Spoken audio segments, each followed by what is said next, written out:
Hey guys, tonight we're talking about life expectancy in the Middle Ages, a time when simply waking up in the morning counted as a personal achievement. So before you get comfortable, take a moment, like, subscribe, but only if you genuinely enjoy what I do here. And let me know in the comments where you're retuning in from and what time it is for you. It's always fascinating to see who's joining us from around the world. Now dim the lights. Maybe turn on a fan for that soft background hum, and let us ease into the night's journey together. Starving faster didn't either. What makes medieval diet especially tragic is how invisible its effects were. No one collapsed dramatically from eating poorly.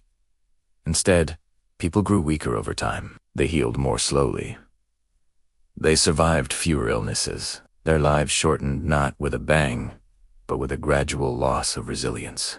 Diet didn't decide who lived or died on a single day. It decided who had a fighting chance when something went wrong. And in the Middle Ages, something was always going wrong. If disease and diet didn't end your life outright in the Middle Ages, work patiently waited its turn. Medieval labor was not something you did for 8 hours and then complained about online. It was constant, physical, repetitive, and performed with the understanding that stopping was not an option unless you were actively dying. And sometimes, not even then. For peasants, work began early and ended late. Farming meant plowing, planting, harvesting, hauling, threshing, repairing tools, fixing fences, and doing it all again next year. There were no ergonomic tools, no safety standards, and no concept of lifting with your legs. Your back was expected to figure it out on its own. Injuries were common and cumulative. A twisted ankle never fully healed. A damaged shoulder became permanent. A bad fall might not kill you immediately, but it would quietly reduce everything you could do afterward. And when your body failed, your ability to survive went with it. Work didn't usually kill people dramatically. It killed them slowly through exhaustion, vulnerability, and wear. A weakened body was less resistant to illness. A tired person healed poorly. An injured worker became dependent, and dependency was dangerous in a world without social safety nets. Children worked early, too, not because medieval parents were cruel, but because survival required it. By the time someone reached adulthood, their body had already logged decades of strain. This meant that even those who lived into older age often did so with chronic pain, reduced mobility, and a deep familiarity with suffering. Craftsmen and tradespeople fared slightly better. Their work was still hard, but less punishing than full-time agricultural labor. This difference shows up in records. Some professions lived longer on average, not because they were safer, but because they were less destructive over time. The irony is that hard work was valued culturally. Labor was moral. Idleness was suspicious. People took pride in endurance, even when endurance shortened their lives. Complaining was allowed, but quitting was not.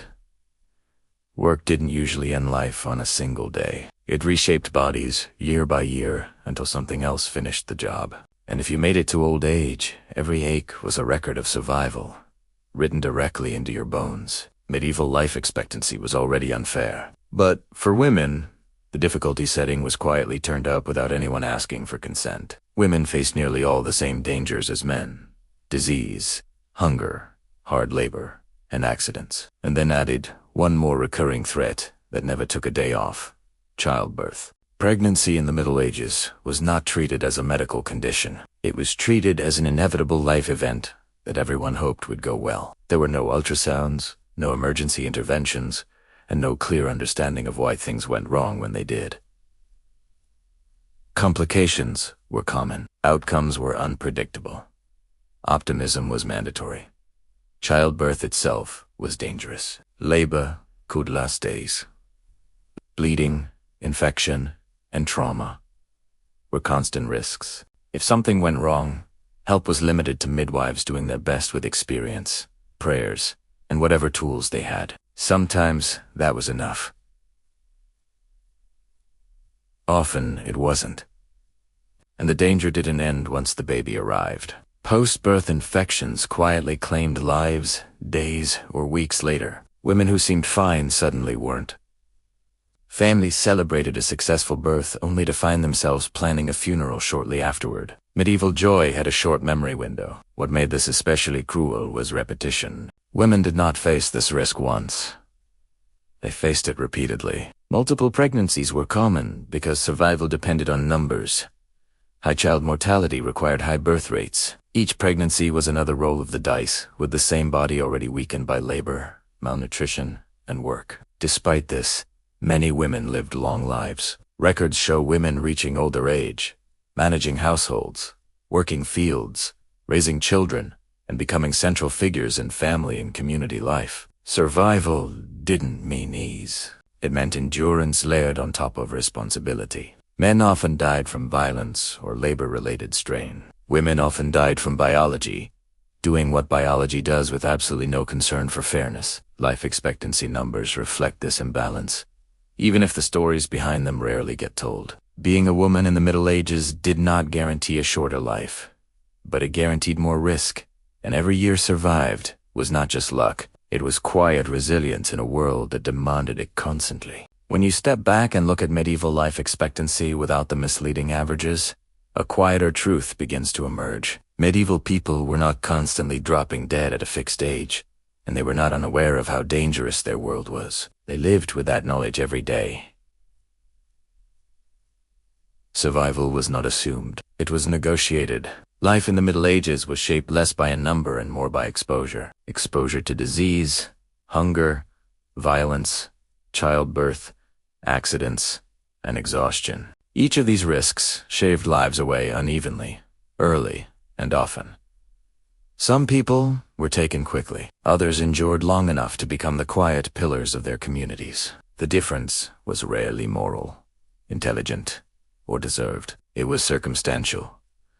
Medieval people did not expect long lives. They hoped for functional ones. A good year meant enough food, no serious illness, and everyone still breathing by winter's end. That was success. Planning decades into the future made little sense when next season was never guaranteed. And yet, people still loved deeply. They raised families. They passed on skills. They told stories. They complained about the weather. They argued with neighbors. They celebrated weddings and mourned losses with a familiarity that feels painfully modern. Shorter odds did not make life meaningless. If anything, they made it more immediate. The cruelty of medieval life expectancy is not that people died young. It is that death arrived unpredictably. Some lives were brief and unfair. Others were long and heavy with experience. The averages flattened those stories into something tidy and misleading. When someone did reach old age, it mattered. Elders were living proof that endurance was possible. They carried memory, perspective, and sometimes wisdom forged through loss.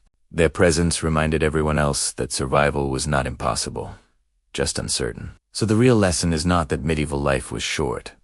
It was fragile, and in that fragility, people adapted.